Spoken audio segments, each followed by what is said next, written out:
Sie ist die Patentante von unserem Baby, was noch in meinem Bauch drin ist. Noch. Ja, noch. Ich platze. Morgen ist so Wetten da. Und ja, ich will dich etwas fragen. Und zwar, was ist das Erste, was du machen möchtest, wenn du sie siehst? Also erstmal klaue ich sie dir. Ja, ich werde sie wahrscheinlich auf jeden Fall ganz, ganz dolle knuddeln. Weil ich sehnsüchtig auf sie warte.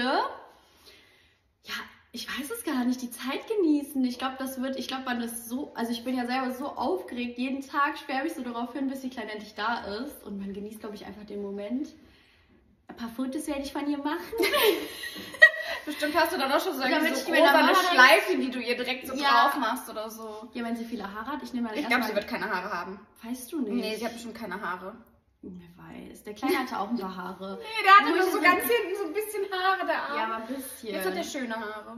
Mal gucken. Ja, und dann kriegt sie natürlich ganz viele Geschenke von mir. Ich habe schon fleißig gesammelt, Leute. Ich wäre auch gerne dein Patenkind.